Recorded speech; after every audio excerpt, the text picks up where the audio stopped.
Here I am at week 8, and if I had made this video 2 days ago, it would be a very different video. It would be about how I wanted to give up and how I just don't feel like I'm cut out for this, and everyone who tells me that I can do it, they're all lying. A couple days ago, I had finished another mock test. This time it was a morning worth of essays and then an afternoon of multiple choice. So it was the sort of bookends of the bar exam in Colorado. And during the essays, I freaked out because my control key got stuck. And not like physically stuck, it just locked software-wise. And the only way that I could really fix it, because all the other fixes weren't working that day, was for me to restart the computer. Now, obviously, those of you who are going through the bar exam process already know that if something like that happens, your only option is to restart, I think in Colorado they give you flags that you can put up to show the tech people that you need help, but you're not given any allowance for that kind of problem. And so you have to literally grab a piece of paper and keep on moving, just keep on doing that. So today, well, not today, let me finish that thought about the essays and what the weekend was like.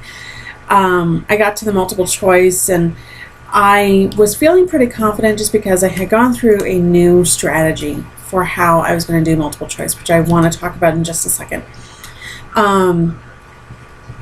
But I did not finish in time. I was literally like the last 10 minutes, I was speeding through that thing, just looking to see what even subject matter it was, looking to see if there was anything obvious out of the answers itself. I think I guessed on about 10 questions and got 2 of them right. So that was not a good strategy for me to employ, but I do think that the rest of the strategy that I was employing was helping. But by the time I left there, I was in tears. I could not take it anymore.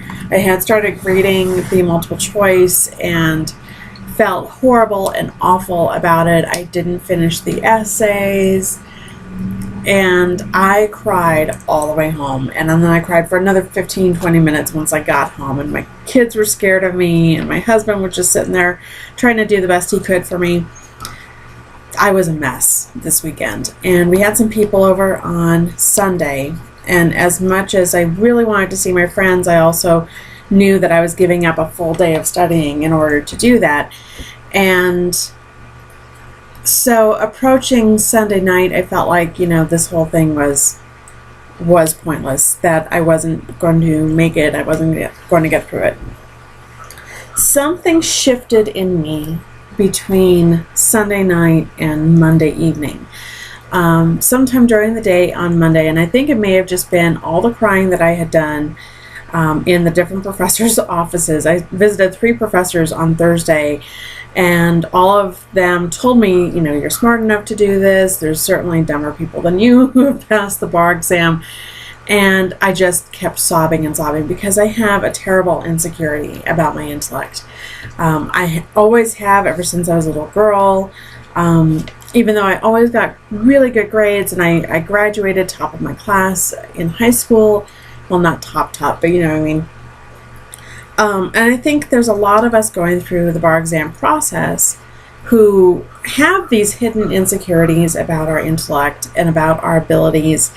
And law school can amplify that, much less the bar exam. The bar exam, when you see yourself getting 40% right, it's really hard to tell yourself that that's actually an okay score for the first week, for the first 3 weeks, whatever it is. Because you are used to getting 100s and you're used to getting 90%, like A's and B's are your territory. And on the bar exam, we're aiming for a D. We are aiming for a D. I could not tell you if anyone's ever gotten 100% on the bar exam. I really doubt it. Just because it is such a tricky exam, and there are so many plausible, correct answers that if you're not paying attention, it combines a ton of skills together. Sorry, I've already taken 5 minutes on this. So the point is that something changed in me, something broke. And I think it was after all the breakdowns of last week. Last week was just not a fun week. It wasn't an easy week at all. That I walked out of an appointment yesterday just thinking, you know what? It's going to be okay. Even if I don't pass the bar exam, I'm confronting the bar exam, and that itself is a huge victory for me. But at the same time, I am 800 times prepared, more prepared than I was the last time around. It is amazing to me just the amount of progress that I've seen. And when I started sitting down and finishing up some attack outlines, I finished up an attack outline yesterday for corporations, for example. And it's really thorough, and it's still not as complete as it possibly could be. It leaves out quite a bit. But when my husband was quizzing me on it today, I got pretty much every single question correct. When I did my essays yesterday for corporations, just to test out the outline and my recall and my memory and doing some memorization techniques with that, I finished 2 essays in less than 30 minutes. And you're supposed to do them in 30 minutes. And even for allowances, like, my kid coming in and asking me a question where I lost a couple minutes, I still finished it. And I still got pretty much every single point. And probably then some, just a little bit. So I've been super stressed all this time about my performance on the essays. And now, at least, I know if I get a corporations question, I can handle it. I am so proud of myself and so happy for myself. And I think that is one thing to really keep in mind, is find those things to be proud of yourself for. I mean, you're not going to finish Barbari's PACE program. I mean, if you do, more power to you. I can't do it. I can't focus on those particular activities in that particular order on those particular days. That's just the way I work. I need some time, some downtime to process. I need to be able to explain the ideas to somebody else, which, there's nothing in the PACE program where it's like, hey, grab the person nearest to you and explain shareholder liability to them. They're not going to care, and it's not part of the assignments. You don't see the ticker go up in percentage points because you sat down with your kid and explained what due process is. So again, I really reinforce the do it your way, do bar prep your way, but also celebrate your victories. I don't care how small they are, because the more you celebrate it, the more that becomes part of what you tell yourself. Is at one point today I was going through some criminal law questions, and I got about 62% correct. I was pretty proud of myself for that. And because that's pretty average, and that's hitting right where I need to be right now. And this is a test I had started in the midst of all of this studying and all of these other issues. So I really advocate I don't know how to put it. I really advocate staying as positive as possible. Don't say, if I pass the bar exam. Don't say, well, I studied everything, but. Don't say, and then I need to do this too. Don't qualify it. You're going to pass the bar exam. I don't care if it's this time around or if it's next time around. It's probably going to be this time around. And if it's not, you're going to learn so much from this process that you're going to be able to apply that the next time around if you absolutely have to. Walk in there knowing that you did everything that you could do, and that's okay. So that's something to be proud of. I mean, obviously, we as a group are perfectionists and we hold ourselves to such a high standard, and our profession holds us to such a high standard. But I do think there's something to be said for knowing that you couldn't squeeze any more hours out of the day. You couldn't just blow through this one subject without really delving into it and really understanding it. And so give yourself permission to do that, and give yourself permission to praise yourself for that, because nobody else is really going to praise you. I mean, everyone who is not a lawyer will think that you have moved mountains, and they will think the world of you just for attempting this. Keep that in mind, that the rest of the world out there, A, doesn't know what the hell we're going through, and B, sees the things that we're doing and they are amazed by that. They are impressed by that. So give yourself permission to be impressed with that too. You know, you see 1,000 note cards in front of you. My God, you wrote every single one of those. You see, you know, tons and tons of outlines and discarded essays.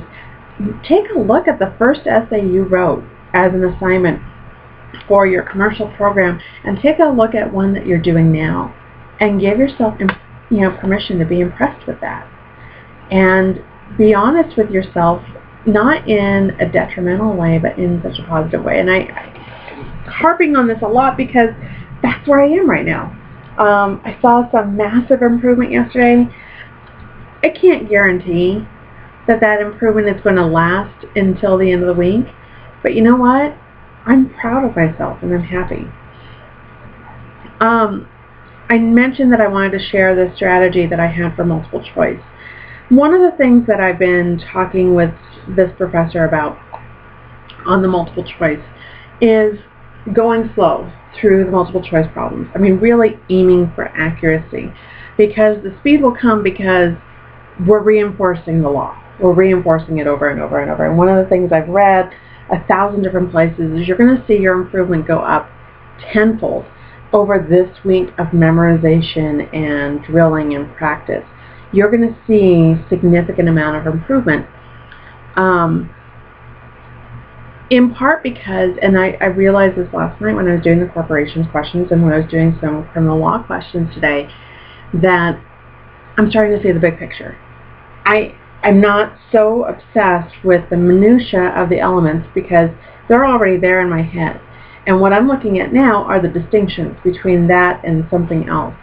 And I'm seeing the whole thing laid out in front of me. And that makes the whole bar exam that much easier, because I can see the whole thing in front of me, and I don't have to worry so much about not grasping the issues, because I can see what the point of the question is. And if I can do that, if I can communicate that, especially in the essays or in the PTs, I've got it made. So the multiple choice strategy is about looking for accuracy, and then when you go back through the questions to take a look at why, when you're grading it and going over the wrong answers and the right answers, when you see the wrong answer, when you see that you've answered something wrong, isolate the right answer.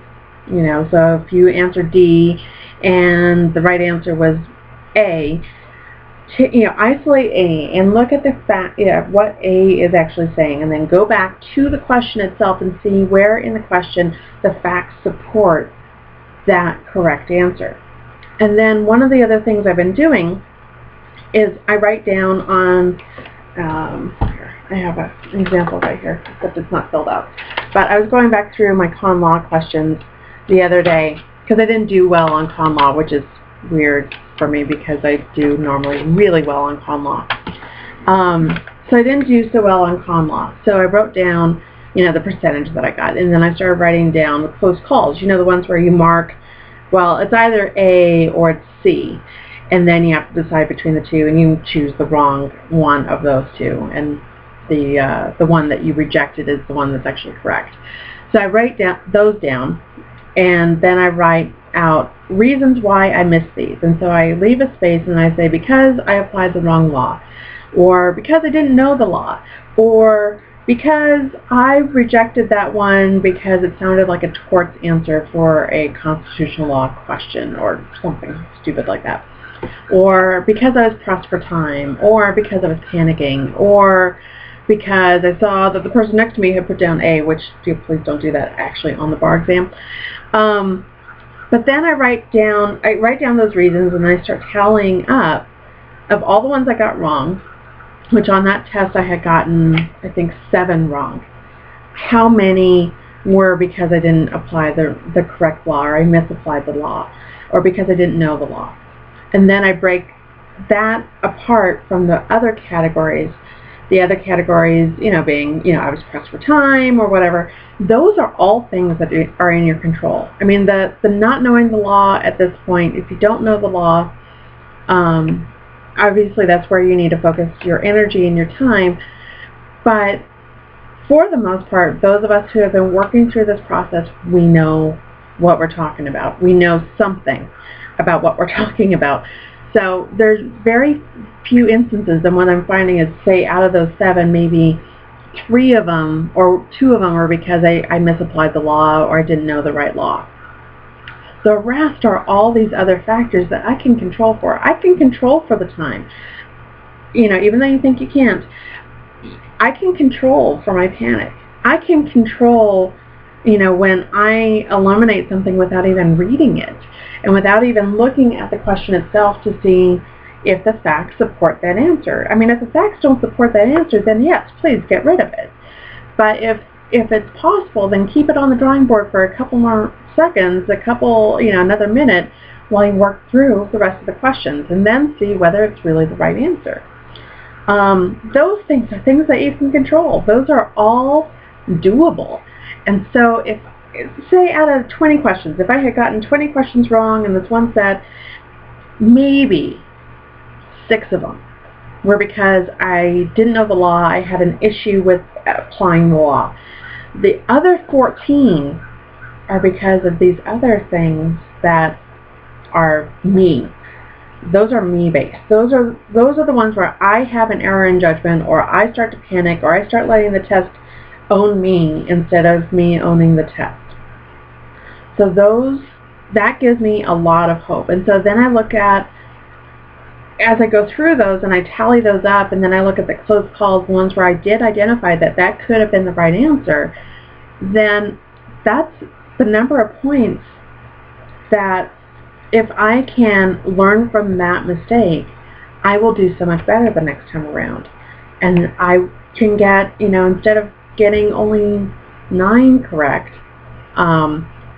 which I'm not very proud of, I can get 12, 13, 14 correct. And that's tremendous, and that is such a good thing for me to realize, and for me to know that I have some control over that. So I think there's something to be said when you do the analysis and you're going back through the multiple choice.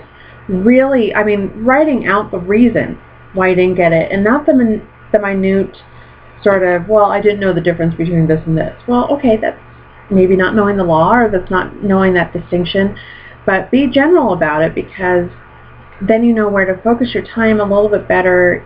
Yeah, you can study that particular subject again, and that's great, and that one little point of law, that's great, but what are the chances that that one little tiny point of law is going to be on your bar exam? Not as big as the time pressure is always going to be there, the panic is always going to be there, all of those things are still going to be there. And I'm very sorry that this video is really long. This is my study break, by the way. I have also been up since 5:30 this morning because I decided to do a test run to the Denver Merchandise Mart, which is where the Colorado Bar Exam is going to be held a week from today. And I wanted to take a look at the traffic pattern, see how long it takes me to get there. Fortunately, it takes me less than half an hour. That's pretty awesome. And that way I know what time I need to leave the house, so that I can kind of stay under control and stay calm and stay centered. So if you have an opportunity, if you live in the same city as your testing facility, then please do a dry run in the morning so that you know what you're facing and what you're up against traffic-wise. it is worth it, and it's worth it to just kind of be there and see the place and scope out your parking space, which more than likely will be taken by the time you get there anyway. But those kinds of things help calm me down, because I get very, very panicked when I think I'm going to be late. And even if I were to leave 2 hours early, I'd convince myself that I was late. So the more that I can provide myself with good evidence that I'm not going to be late, I'm going to be fine, then that's going to eliminate a source of stress for the bar exam day itself. And that way I'm not playing out that stress while I'm trying to answer essay questions. Likewise, trying out the computer software, which most states require you to actually do a practice test and try the software out and submit it.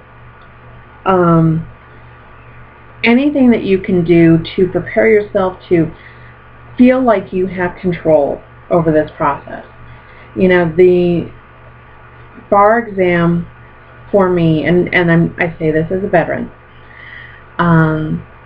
is much scarier when you don't know what to expect. And so the more that you can know what to expect even from yourself, the better. If you know that you have panic attacks, work on meditation, work on visualization, work on breathing, work on whatever it is that's going to help ease that for you, so that that's not an issue for you when the time comes. But I need to get back to finishing up a family law attack outline, doing a couple questions in family law, doing a PT. I have a lot on deck for today.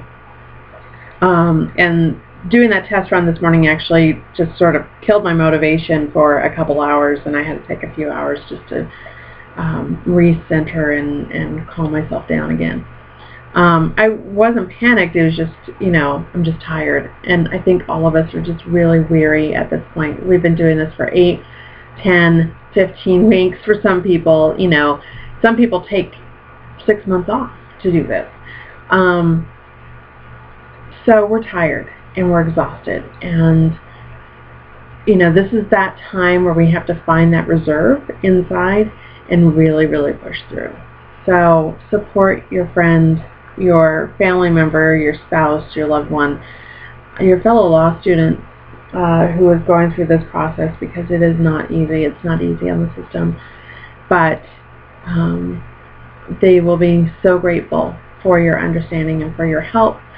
And I am absolutely grateful for the people that have been following these videos. There's a few of you who have contacted me, and I'm just so grateful that you find some value in this. I do this and I share who I am and my story, because I want you to know that you are not the only ones out there who are going through this. We might be going through it in different ways, but we're facing the same monster, and we're going to attack it from different angles. So I want you to know that you're not the only one who's going through this, and that there's a lot of hope and a lot of support. And you know what? If someone who's failed it twice can come back 8 years later and get to a point the week before where I'm like, you know what? I'm ready. I need some fine-tuning on some of the more difficult subjects so that I'm at least barely competent in them. Secure transactions, commercial paper, stuff like that. But, if I can memorize corporations, which I always have a mental block around, so can you.